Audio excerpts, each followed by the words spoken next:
জীবনে এমন কিছু কাজ রয়েছে যা আমাদের কখনোই করা উচিত নয়, যেমন আশা করা। যদি আপনি আশা করেন আর আপনার আশা পূর্ণ না হয়, আপনি খুবই কষ্ট পাবেন।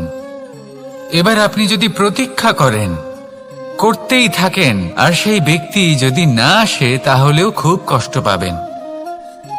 আর হলো তুলনা। আপনি যদি তুলনা করতে যান, তাহলে এটাই ভাববেন যে হয় আমি বা অন্য কোনো ব্যক্তি, এই দুজনের মধ্যে কোনো এক ব্যক্তি নিকৃষ্ট। আর এই ভাবনাটাই হলো অনুচিত। যদি আমরা কথা বলি সেই সব বিষয়ে যা আমাদের করা উচিত, যেমন পরীক্ষা। এই পরীক্ষা সবসময় আমাদের আরো সফল করে তোলে, আরো শ্রেষ্ঠ করে তোলে, আরো উৎকৃষ্ট করে তোলে। আসন্ন মহাসংগ্রামের জন্য আমাদের প্রস্তুত করে তোলে এই পরীক্ষা। তাই এই পরীক্ষার থেকে কখনোই পালাবেন না, এর সম্মুখীন হন। আর হলো কর্ম। কর্ম করা কখনোই বন্ধ করবেন না। তুলনা করার বদলে কর্ম করুন, প্রতীক্ষা করার বদলে কর্ম করুন, আর আশা করার বদলে কর্মই করুন। জীবন সফল হয়ে যাবে। দেখুন, সবার শেষে সত্যি বলতে এই কর্ম আর এই পরীক্ষা, এই দুই আমাদের জীবনকে সুখী করে তুলতে পারে। আসুন আর আমার সাথে ভালোবেসে বলুন, রাধা রাধা। মানুষ তার জীবনে শিক্ষা এবং প্রেম, এই দুই লাভ করে তার মাতা, পিতা এবং গুরুর কাছ থেকে। কিন্তু মানুষ সবথেকে বেশি ভালোবাসে নিজের মাতাকে, কারণ মাতা খুব নির্মল চিত্তে ভালোবাসে, শান্ত মনে আমাদের অন্তরে শক্তির সঞ্চার করে থাকেন, আমাদের উৎসাহ দেন, বলশালী করে তোলেন। ব্যাপারটা কিন্তু এমন নয় যে আমরা নিজেদের বাবা বা গুরুকে ভালোবাসি না, তাদেরকেও আমরা অত্যন্ত ভালোবাসি। শুধু ওনাদের কঠোর ব্যবহার দেখলে আমরা একটু ভয় পেয়ে যাই। এবার ওনাদের এই কঠোর ব্যবহার আমাদের ভালো না লাগলেও অত্যন্ত আবশ্যক, কারণ মাতার থেকে আমরা যে শক্তি লাভ করি তা যেন নিয়ন্ত্রণ হারিয়ে বিধ্বংসী না হয়ে ওঠে, আমরা যেন কোনো কুপথে না চলে যাই, আমরা কখনো যেন দোষ না করে ফেলি। শুধু সেই জন্য পিতা এবং গুরু একটু কঠোর হয়ে ওঠেন, এবং ওনাদের এই কঠোর আচরণ ভবিষ্যতে গিয়ে আমরা অবশ্যই বুঝতে পারি। জীবনে কিছু বছর আমরা এগিয়ে যাই আর তারপর আমরা বুঝতে পারি যে বাবা এবং গুরু আমাদের যথেষ্ট ভালোবাসতেন, কিন্তু ওনাদের ভালোবাসার বহিঃপ্রকাশ আলাদা। প্রয়োজনীয় হলো এটা দেখার, এটা বোঝার যে শুরু থেকে আমাদের প্রতি ওনাদের আচরণ কেমন ছিল। ওনাদের কঠোর হওয়ার পেছনে ওনাদের ভালোবাসাটা বোঝার চেষ্টা করুন, ওনাদের চিন্তাটা বোঝার চেষ্টা করুন, ওনাদের পথপ্রদর্শনের আড়ালে আপনার ভবিষ্যতের জন্য যে পরিকল্পনা ওনারা করেছেন সেটা বোঝার চেষ্টা করুন। তখন আপনারা বুঝতে পারবেন ওনাদের ভালোবাসাকে। আপনার মনের মধ্যে আপনা থেকেই ওনাদের প্রতি সম্মান জেগে উঠবে। নিজের পিতা এবং নিজের গুরু, এই দুজনের প্রতি কৃতজ্ঞতা প্রকাশ করুন আর আমার সাথে ভালোবেসে বলুন, রাধা রাধা।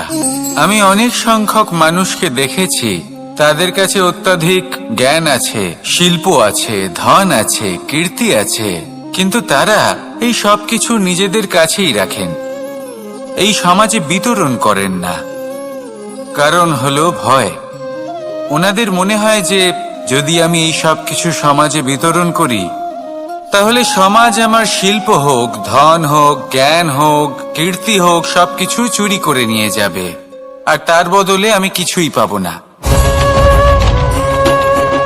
এটা কিন্তু সত্য নয়। সত্য হলো এটাই যে যদি আপনি নিজেকে এই সংসারের প্রতি সমর্পিত করেন, তাহলে এই সংসার আপনার প্রতিও সমর্পিত থাকবে। আপনি শুধু ধন, জ্ঞান, কীর্তি, সম্মান পাবেন তাই নয়, বরং এই সমাজ আপনাকে নিজের চোখে হারাবে, মনের মধ্যে স্থান দেবে। তাই এই ভয় ত্যাগ করে দেখুন কিভাবে এই সমাজ আপনাকে প্রেম সমর্পণ করে। আসুন আমার সাথে ভালোবেসে বলুন, রাধা রাধা। জীবন কিসের উপর নির্ভরশীল? ধনের ওপর, বৈভবের ওপর, নিঃশ্বাসের ওপর? না, এই জীবন নির্ভরশীল বিশ্বাসের ওপর। বিশ্বাস নিজের ওপর, বিশ্বাস আমাদের আপনজনের ওপর। কিন্তু যখন এই বিশ্বাস ভেঙে যায়, তখন মানুষের মনও ভেঙে যায়, আর তারপর সে অন্য কিছু করতেই পারে না। তখন কি করা যেতে পারে? 3টে কাজ আছে যা আপনি করতে পারেন। প্রথম, ভালোবাসা। যাকে আপনি ভালোবাসেন, যারা আপনাকে ভালোবাসে, ভুল যারই হোক না কেন, তার কাছে ক্ষমা চাইতে কখনোই সংকোচ বোধ করবেন না। দ্বিতীয় হলো বিশ্বাস। যারা আপনাকে ভালোবাসেন, আপনাকে বিশ্বাস করেন, তাদের বিশ্বাস কখনো ভাঙবেন না। তৃতীয় হলো আশা। যারা আপনাকে ভালোবাসেন, আপনাকে বিশ্বাস করেন, তাদের আশা আপনার সাথে জড়িত। তাদের থেকে কখনো কিচ্ছু লুকোবেন না। এই 3টে কাজ করুন, আর এই জীবন সুপ্রসন্ন হয়ে বলবে, রাধা রাধা। মানুষের জীবনে 2 ধরনের আবেগ থাকে যা চিরকাল তার সাথে বসবাস করে। প্রথম, স্বপ্ন। দ্বিতীয়, অজুহাত। মানুষ হাজার হাজার স্বপ্ন দেখতে পারে। আমাকে এই কাজ করতে হবে, আমাকে ওখানে ঘুরতে যেতে হবে, আমার জীবনে এই অসম্ভব কাজ বাস্তবায়িত করে দেখাতে হবে, আদি ইত্যাদি। এবার ঠিক যেমন স্বপ্ন দেখেন, সেইভাবে অজুহাতও খুঁজে নিয়ে আসেন। আমি এই স্বপ্ন পূরণ করতে পারলাম না, কারণ আমাকে কেউ সাহায্যই করল না, কারণ আমি দুর্বল হয়ে পড়েছিলাম, কারণ আমার কাছে সময়ই ছিল না, আদি ইত্যাদি। এবার সাফল্য এবং অসফলতার মাঝখানে এই ধরনের সংঘর্ষ হতে থাকে। সাফল্য তখন লাভ করা সম্ভব যখন আপনার স্বপ্ন আপনার অজুহাতের থেকে অনেক বড় হয়, আর অসফলতা তখন পাবেন যখন আপনার অজুহাত আপনার স্বপ্নের থেকে অনেক বড় হয়। আপনি যদি সাফল্য লাভ করতে চান, তাহলে চেষ্টা করতে থাকুন, পরিশ্রম করুন। যদি অসফল হন, তাহলে ভয়ভীত হওয়ার কোনো প্রয়োজন নেই। নিজের ভুল বুঝুন, তাকে শুধরে নিন, আবার চেষ্টা করুন। কিন্তু যদি নিজের জীবনে অজুহাত নিয়ে আসেন, তখন স্বপ্ন কখনো পূরণ হবে না। আসুন আমার সাথে ভালোবেসে বলুন, রাধা রাধা। ভয়ের সাথে আমরা সবাই পরিচিত, কষ্টও আমরা সবাই পেয়েছি। কখনো কখনো আমরা অসুস্থ হয়ে পড়ি, আর এমন সময় হলে মাতার মমতা, কখনো বাবার স্নেহ, কখনো বন্ধুদের পাশে থাকার অনুভূতি আমাদের রোগ নিরাময়ে সাহায্য করে। কখনো যদি আমরা নিরাশ হয়ে পড়ি, তখন যদি আমাদের কোনো আপনজন আমাদের 2টো ভালো কথা বলে, তখন আমাদের মনোবল বেড়ে যায়। ঠিক তেমন সংসারের এই রঙ্গমঞ্চে যদি আপনি পীড়িত অনুভব করেন, কিছু শুভ কথা আলোচনা করুন, কিছু স্তুতি গান করুন, কিছু মুহূর্তের জন্য হলেও নিজের ইষ্টদেবের কথা স্মরণ করুন আর প্রার্থনা করুন।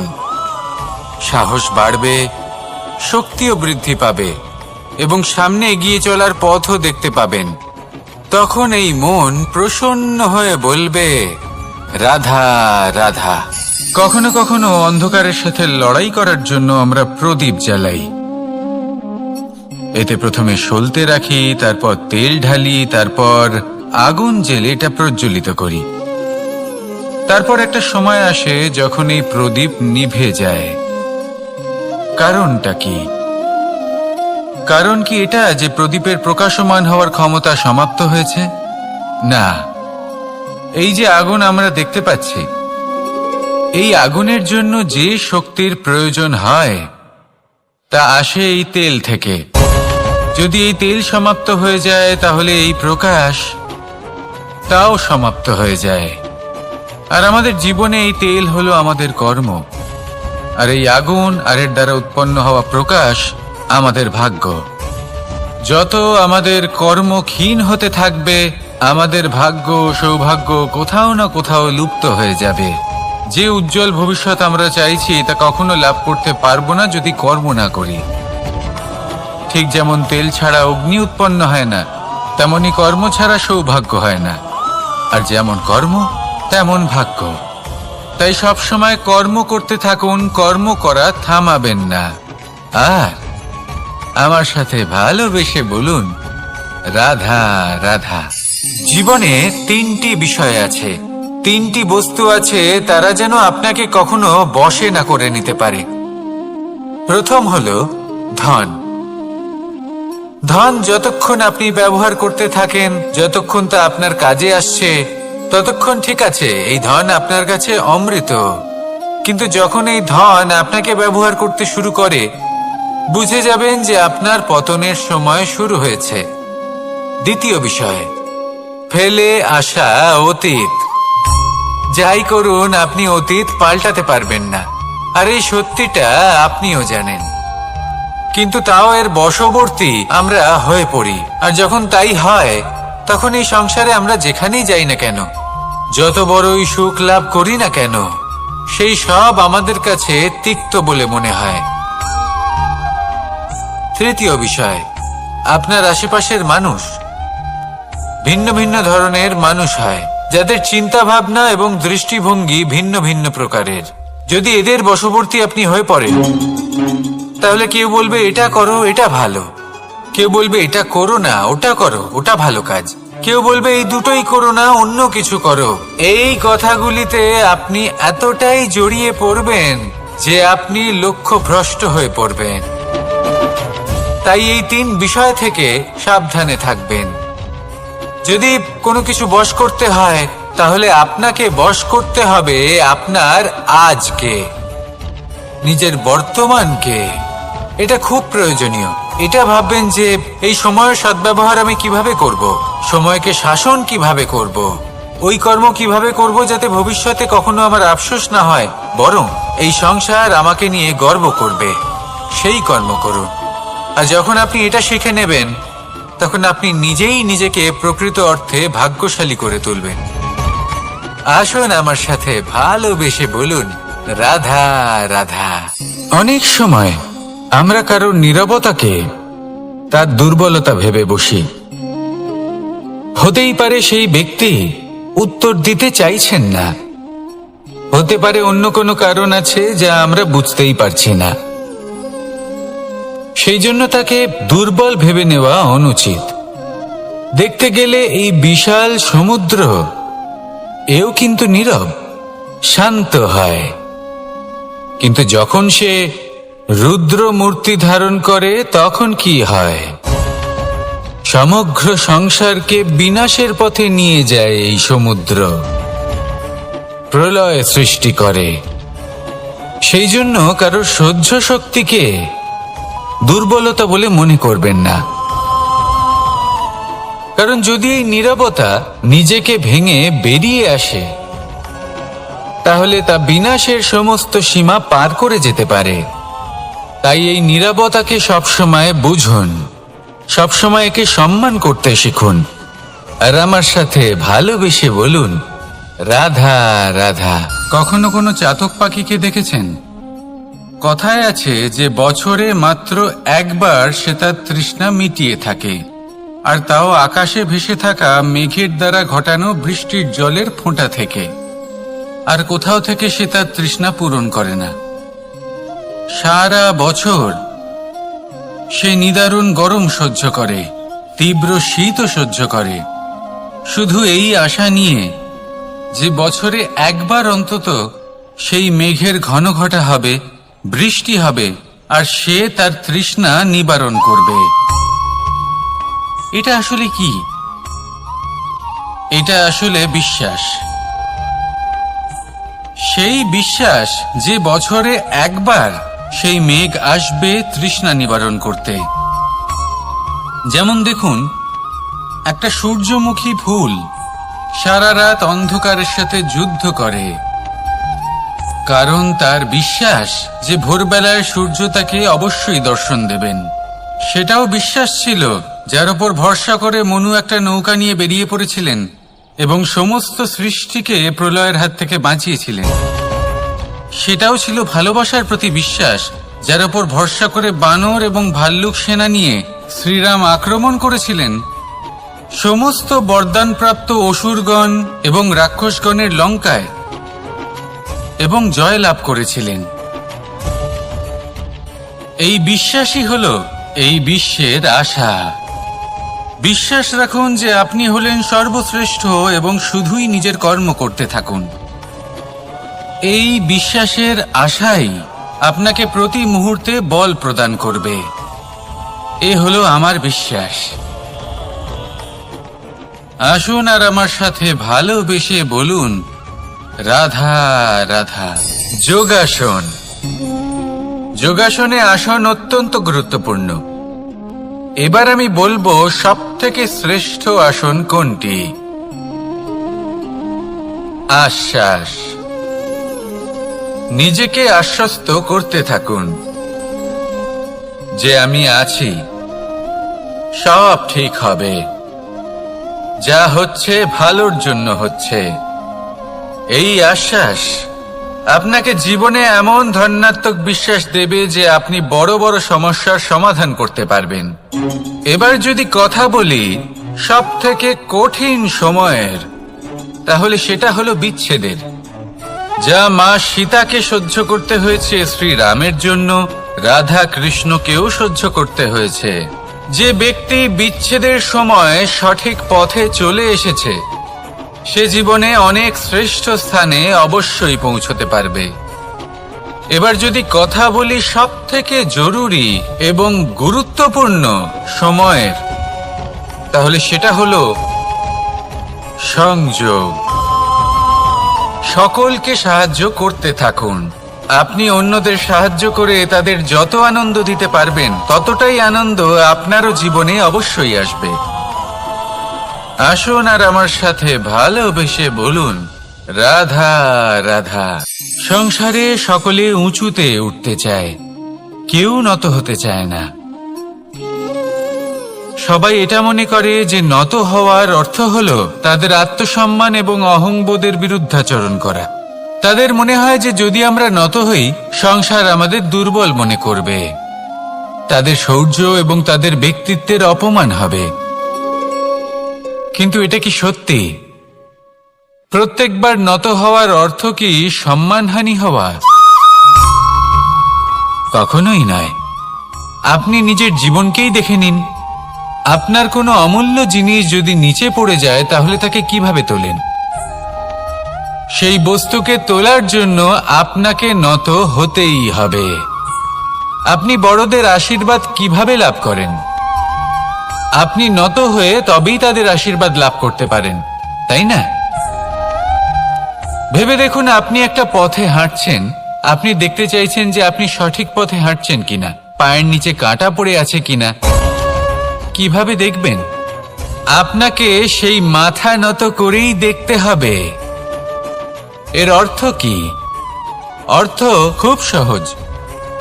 প্রত্যেকবার নত হওয়া অনুচিত নয়, সেটা কোনোভাবেই সম্মানহানি নয়। পরিস্থিতি অনুসারে এবং যেখানে প্রয়োজন আপনি নত হতে শিখে গেলে আপনি অনেক কিছুই লাভ করতে পারবেন। জ্ঞান, মান, গুণ, বিশ্বাস। সেই জন্য প্রয়োজন এবং পরিস্থিতি অনুসারে নত হতে শিখুন, এতে অনুচিত কিছুই নেই। আত্মসম্মান থাকা অত্যন্ত প্রয়োজনীয়, কিন্তু তা যেন কখনো অহংকারে পরিণত না হয়। এই বিষয়ে অবশ্যই নজর রাখবেন এবং আমার সাথে ভালোবেসে বলবেন, রাধা রাধা। আমাদের জীবনে অনেক ধরনের ব্যক্তি এসে থাকেন। কেউ কেউ আমাদের সাথে থেকে যান, কেউ আমাদের থেকে দূরে চলে যান। কেউ ভালো মানুষ হন, কেউ খারাপ মানুষ। কিন্তু আমরা সবসময় সেই সময়টাকে নিয়ে দুঃখ প্রকাশ করি যখন আমাদের জীবনে কোনো খারাপ ব্যক্তি প্রবেশ করেন। তারা আমাদের খারাপ অনুভূতি দেন, দুঃখ দেন, কষ্ট দেন। আমরা সবাই তাকে ভালো মন্দ কথা বলি। কিন্তু কেন? এমন বিভিন্ন ধরনের মানুষ, খারাপ মানুষ, ভালো মানুষ সবার জীবনেই আসেন। এবং সকলকেই একটা অমূল্য শিক্ষা দান করে যান। এবার আপনি নিজেই ভেবে দেখুন, জীবনে যখন প্রথমবার আপনি আগুন স্পর্শ করেছিলেন তখন আপনি একটা শিক্ষা লাভ করেছিলেন যে আমাকে আগুনের থেকে একটু দূরে থাকতে হবে। তারপর আস্তে আস্তে আপনি শিখলেন যে কিভাবে এই আগুনকে নিয়ন্ত্রণে রাখতে হবে। তারপর আপনি শিখলেন যে কিভাবে নিজের জীবনে তাকে প্রয়োগ করতে হবে, তা সে অন্ধকারে প্রকাশ লাভ করার জন্য হোক বা খাবার বানানোর জন্য। সেইভাবেই কোনো খারাপ ব্যক্তি যখন আপনার জীবনে আসে কোনো শিক্ষা দিয়ে যান, তার প্রতি কৃতজ্ঞ থাকুন। তার বিষয় খারাপ ভাবার বা খারাপ অনুভূতি নিয়ে থাকার কোনো প্রয়োজন নেই। সেই শিক্ষা লাভ করুন, ইতিবাচক মনোভাব নিয়ে জীবনের সামনে এগোতে থাকুন। কেউ নেই যিনি আপনাকে বাধা দিতে পারেন। আসুন আমার সাথে ভালোবেসে বলুন, রাধা রাধা। জীবনে সাফল্য লাভ করতে হলে মানুষকে উচিত পথে চলতে হবে, কিন্তু তার থেকেও বেশি গুরুত্বপূর্ণ হলো এটা বোঝা যে সেই পথে চলতে চলতে কখন আমাদের দাঁড়াতে হবে আর কখন আমাদের চলতে হবে। এই শিক্ষা অত্যন্ত গুরুত্বপূর্ণ। এবার দেখুন, ছোট্ট একটা কথা রয়েছে, ওকে আটকিও না, যেতে দাও। এই বাক্যের অর্থ কি? অর্থ যে কাউকে আটকিও না, যে এগোতে চাইছে তাকে এগোতে দাও, তার পথে বাধা সৃষ্টি করো না। এবার এই ছোট কথাতে এক অনুচিত স্থানে আমি দাঁড়িয়ে পড়ি। আটকাও, যেতে দিও না। এবার এর অর্থ কি হলো? যে এই ব্যক্তিকে আটকাও, তাকে জীবনে এগোতে দিও না, এর পথে বাধা সৃষ্টি করো। এবার এই ছোট কথাতে অনুচিত স্থানে যদি আমি আটকে যাই, তবে ভাবো কত পার্থক্য হলো। এই শিক্ষা কতটা গুরুত্বপূর্ণ সেটা শিখুন। আর এই শিক্ষা আমাদের জীবনে কতটা গুরুত্বপূর্ণ হতে পারে সেইটা বুঝুন। বুঝে যান, শিখে যান জীবনে কখন সামনে এগোতে হবে আর কখন থামতে হবে। মন প্রসন্ন হয়ে বলবে, রাধা রাধা। সময় যা সবকিছুকে সমান করে দিতে পারে, যা সব থেকে বেশি শক্তিশালী, সব থেকে বড় সম্পত্তি, সব থেকে বড় শিক্ষক এবং সব থেকে বড় সুযোগ। এই সময় যখন ভালো যায় তখন তা আপনাকে আমিত্বে মত্ত করে তোলে, অহংকারে নিমজ্জিত করে দেয়। আর যখন খারাপ হয় তখন দুঃখের সাগরে নিজের প্রতি ঘৃণাবোধে নিমজ্জিত করে। তাই এই সময় যা এত শক্তিশালী এক সম্পত্তি, এত মহান একটি ধন, তাকে এমনি এমনি নষ্ট হতে দেবেন না। এই সময়ের সাথে কি করবেন, কিভাবে করবেন তা ভাবতে গিয়ে এবং করতে গিয়ে সময় নষ্ট করবেন না। যদি আপনি এই সময় নষ্ট করেন, তাহলে সময়ও নিশ্চিত করবে যে আপনার সাথে কি করা উচিত। তাই সময়ের সদ্ব্যবহার করুন আর আমার সাথে ভালোবেসে বলুন, রাধা রাধা। আপনারা সবাই একটা গাছের পাতাকে দেখুন। যতক্ষণ পর্যন্ত ও গাছের সাথে, মানে গাছের ডালের সাথে জুড়ে থাকে, সে সবুজ থাকে, বাতাসের সাথে সে নড়তে থাকে। যতক্ষণ পর্যন্ত ও সূর্য থেকে পাওয়া রশ্মির শক্তি গাছে পৌঁছে দেয়, ততক্ষণ ও ডালের সাথে যুক্ত থাকে। কিন্তু যখন সেই পাতা শুকিয়ে যায়, তখন তার কোনো গুরুত্ব থাকে না। সেই পাতা গাছের ডালে এবং বৃক্ষের কাছে বোঝা হয়ে থেকে যায়। এবং এমন এক সময় আসে যখন সেই ডালটি শুকনো সেই পাতাকে পরিত্যাগ করে। এটাই আমরা এই প্রকৃতিতে দেখি এবং এটাই হলো সত্য। আর এটাই আমাদের জীবনে খুব বড় একটা শিক্ষা। যদি আপনিও নিজের জীবনে নিজের আপনজনদের কাছে বোঝা স্বরূপ হয়ে দাঁড়ান, তাহলে তারা আপনাকে যতই ভালোবাসুক না কেন, ওনারা যদি নাও চান তাহলেও এমন এক দিন আসবে যখন আপনার আপনজন আপনাকে পরিত্যাগ করবে। সেই জন্য সবসময় আত্মনির্ভর হয়ে ওঠার চেষ্টা করুন। নিরন্তর পরিশ্রম করতে থাকুন, কারোর উপর বোঝা হয়ে থাকবেন না, বরং তার সাথে মিলে দায়িত্ব পালন করুন। এমনটা করবেন তাহলে আপনার সম্মানও বজায় থাকবে এবং সম্পর্কের মধ্যে আপনার মূল্যও বজায় থাকবে। আসুন আর আমার সাথে ভালোবেসে বলুন, রাধা রাধা। ঈশ্বর আসলে কে? সংসারের বেশিরভাগ মানুষের কাছে ঈশ্বর হলেন এই সংসারের রচয়িতা, পালনকর্তা। কারোর কাছে উনি জ্ঞাতা, কারোর কাছে উনি হলেন আস্থার প্রতীক, আবার কারোর জন্য শুধুমাত্র অন্ধবিশ্বাস। কিন্তু এই ঈশ্বর কি কোনো শরীর, নাকি একটা বোধ, নাকি শুধুই শ্রদ্ধা? ঈশ্বর হলেন তিনি যিনি হলেন আপনার ইষ্ট। সেই জন্যই তো গুরু, মাতা, পিতা এনাদেরও ঈশ্বরই বলা হয়েছে। যাদেরকে আমরা ঈশ্বর বলে মনে করি, যারা আমাদের ইষ্ট,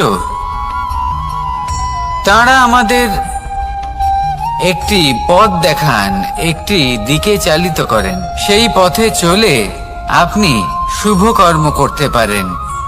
আর যখন কোনো ব্যক্তি তার ঈশ্বরের আদেশ পালন করেন, তখন সে নিজে থেকেই শুভ পথে অগ্রসর হয়ে যান।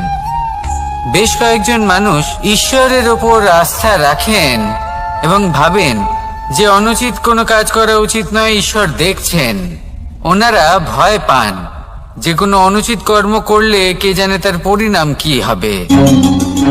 এমন অনেক ব্যক্তি রয়েছেন যারা ঈশ্বরকে বিশ্বাস করেন এবং জানেন যে ঈশ্বর তাদেরকে দেখছেন। তাই যে যে শুভ কর্ম ওনারা করেছেন তার ফল তারা অবশ্যই পাবেন। এবার আপনি ভয় পেয়ে ঈশ্বরকে বিশ্বাস করবেন, নাকি বিশ্বাসের দ্বারা ঈশ্বরকে বিশ্বাস করবেন, সেই সিদ্ধান্ত আপনারই। কিন্তু হ্যাঁ, যদি আপনার মনে ঈশ্বরের জন্য কোনো স্থান থাকে, যদি আপনার কোনো ইষ্ট থাকেন, যদি আপনি কাউকে ঈশ্বর মনে করেন, যার প্রত্যেক আদেশ আপনি পালন করে থাকেন, তাহলে বলি ঈশ্বর কখনো আপনাকে অনুচিত পথে চালিত করবেন না।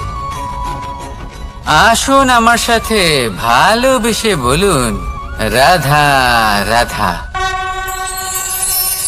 কথায় আছে যে স্বপ্ন এবং লক্ষ্য হলো একটি মুদ্রারই দুটি দিক। যতক্ষণ না স্বপ্ন দেখছেন ততক্ষণ বুঝবেন কি করে আপনার লক্ষ্য কি? স্বপ্ন দেখে যদি নিজের লক্ষ্য বুঝতে পারেন, সেটা পেতে চান, তবেই সেটা লাভ করতে পারবেন। কিন্তু স্বপ্ন এবং লক্ষ্য এই দুইয়ের মধ্যে একটা ভারসাম্য রয়েছে, যেটা বজায় রাখা প্রয়োজনীয়। একে আমরা বলে থাকি পরিশ্রম। দেখুন, যদি আপনি স্বপ্ন দেখতে চান, তাহলে পরিশ্রম ত্যাগ করে নিদ্রা লাভ প্রয়োজন। কিন্তু যদি আপনি লক্ষ্য লাভ করতে চান, তাহলে আপনাকে নিদ্রা ত্যাগ করে পরিশ্রম করতে হবে। তাই আলস্য ত্যাগ করুন এবং সিদ্ধান্ত নিন যে আপনি কি চান। আপনার জীবনের এই তুলাদণ্ডে স্বপ্নের পাল্লা ভারী হওয়া প্রয়োজন নাকি লক্ষ্যের? আমার মতে এই দুইয়ের মধ্যে যদি ভারসাম্য বজায় রাখেন, তবে পথ নিজে থেকেই সামনে আসবে। শুধু সেই পথে অগ্রসর হতে থাকুন এবং আমার সাথে ভালোবেসে বলুন, রাধা রাধা।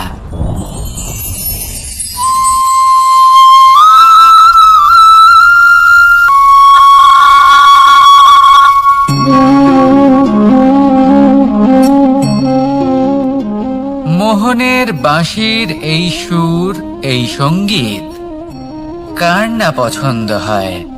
সবারই খুব ভালো লাগে। এবার এই সুর আসে কোথা থেকে? কেউ বলবেন কৃষ্ণের হৃদয় থেকে। সত্য কথা, এই সুর হৃদয় থেকে নির্গত হয় এবং প্রকট হয় এই বাঁশি থেকে।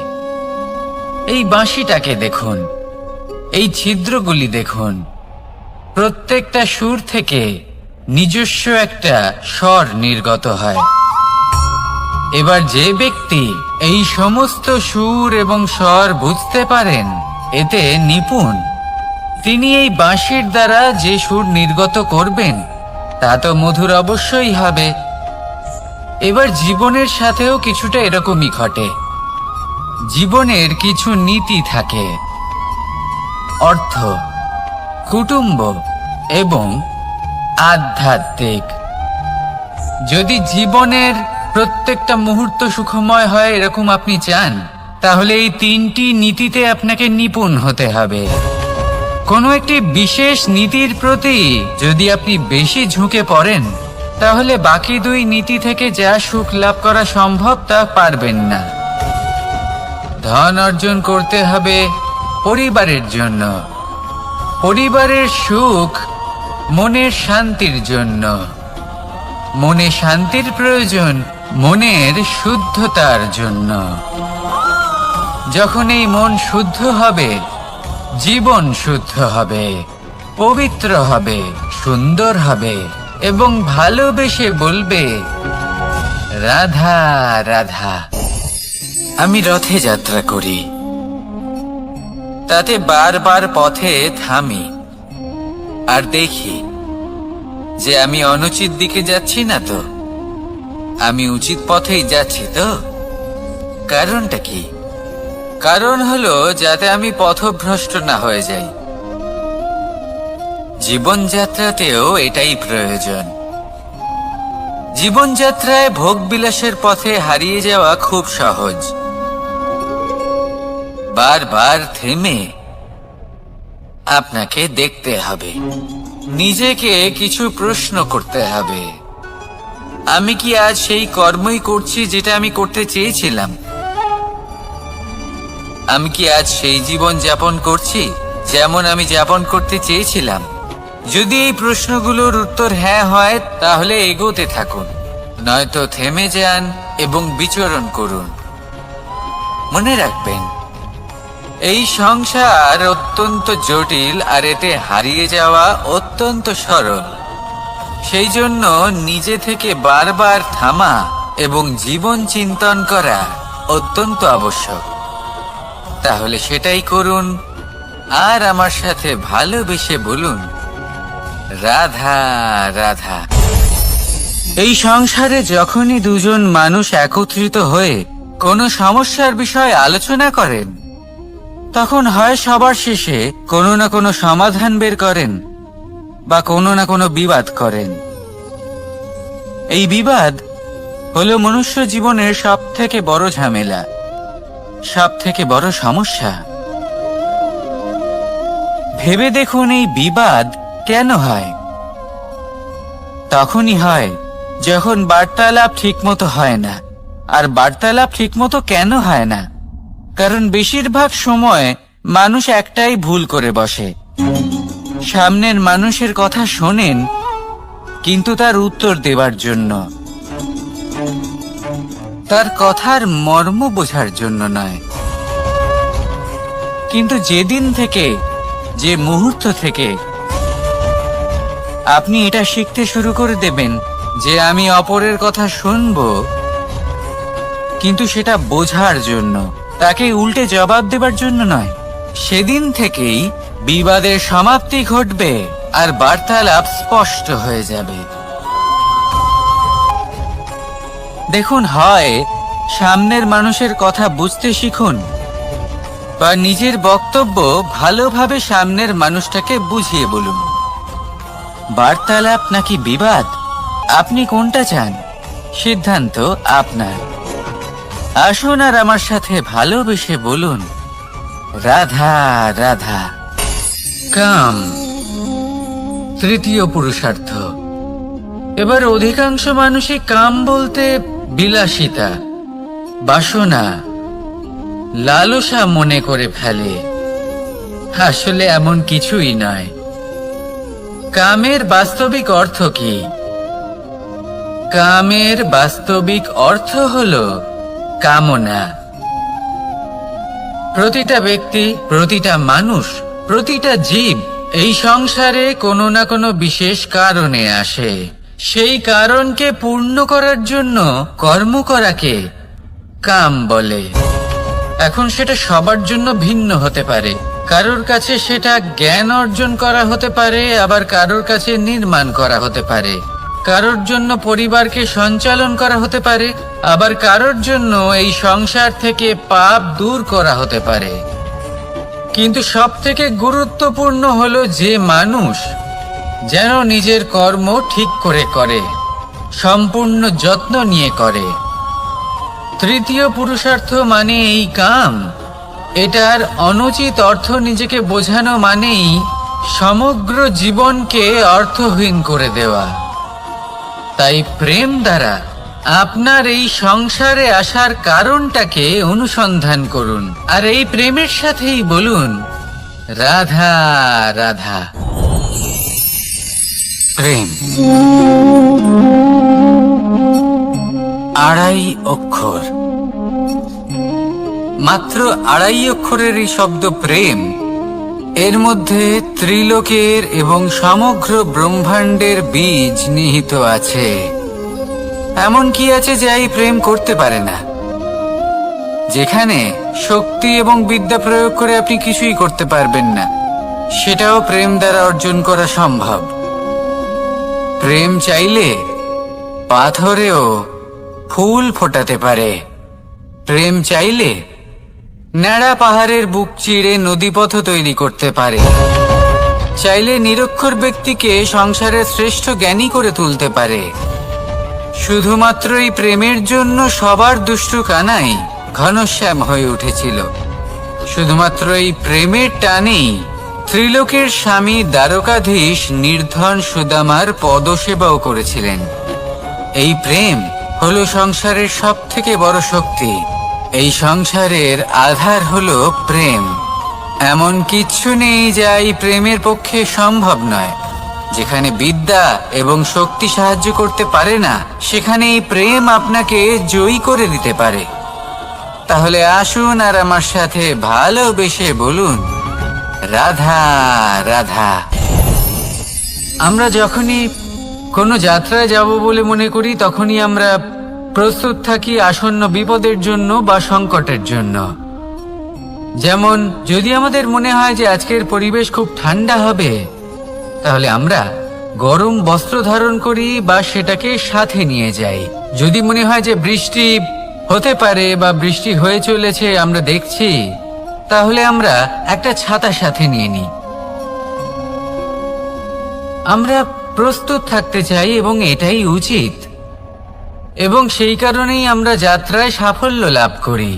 কিন্তু যদি আমরা কথা বলি জীবনযাত্রা নিয়ে, যা কিনা সব থেকে বেশি গুরুত্বপূর্ণ, তাহলে তার জন্য আমরা পূর্ণরূপে প্রস্তুত থাকি না। আশেপাশের মানুষ, এই সমাজ, আমাদের সাথী, আমাদের মিত্ররা যে কোনো মুহূর্তে বদলে যেতে পারেন। সেই জন্য আমরা নিজেদেরকে কখনো সাবধান করি না, কখনোই নিজেদের প্রস্তুত করি না। আমাদের এটা কখনোই মনে হয় না যে এরকম হতে পারে, আর সেই কারণেই শেষে গিয়ে আমরা অত্যন্ত দুঃখ পাই। একটা অমূল্য শিক্ষা আছে যেটা আমাদের লাভ করা উচিত। সতর্ক থাকা উচিত। এই জীবনযাত্রার জন্য শুধুমাত্র এই পরিবেশের বিষয়ে তথ্য সংগ্রহ করা বা তাকে অনুমান করা, এটুকু হলেই চলবে না। আমাদের আশেপাশের মানুষজনকে দেখতে হবে, তাদের স্বভাব পরিস্থিতির ওপর নজর রাখতে হবে। যখন তারা রং পাল্টাচ্ছেন, নজর রাখতে হবে। তা অত্যন্ত আবশ্যক। পরিবর্তন আপনার জীবনে অবশ্যম্ভাবী। সঠিকভাবে তার সম্মুখীন হন। আসুন আমার সাথে ভালোবেসে বলুন, রাধা রাধা। আপনি এটা শুনে থাকবেন যে ছোট্ট একটা বালক, সে ঈশ্বরের প্রতিরূপ হয়। কিন্তু এমন কেন বলা হয় তা কি আপনি কখনো ভেবে দেখেছেন? আমি আপনাকে বলছি। কোন একটা ছোট্ট বালককে দেখুন, সে কি করে? সকলকে সমান চোখে দেখে। ওর মনে না কোনো ছলনা রয়েছে, না কোনো কপটতা। না অহংকার রয়েছে আর না কোনো বিষয় নিয়ে কোনো চিন্তা। সকলকে সে সমান চোখে দেখে আর নিজের মধ্যেই প্রসন্ন থাকে, সকল বিকার থেকে মুক্ত। এগুলোই তো সেই গুণ, সেই বালকের মধ্যে যা হলো ঈশ্বর স্বরূপ। এবার ভেবে দেখুন, যদি প্রত্যেকটা মানুষ এই ছোট বালকের মতো সেই সব গুণ নিজের মধ্যে জাগ্রত করে তোলে, তাহলে কি হবে? তারাও ঈশ্বর তুল্য হয়ে উঠবে। তাই আপনিও এটাই করুন, নিজের মনকে বিকার মুক্ত করুন সেই ছোট্ট বালকের মতো। মনের মধ্যে না কোনো চিন্তা রাখবেন, না মোহ, না ক্রোধ, না কোনো রকমের ছলনা বা কপটতা। সবাইকে সমান চোখে দেখুন আর নিজের মনেই প্রসন্ন থাকতে শিখুন। এই মন প্রেমময় হয়ে বলবে, রাধা রাধা।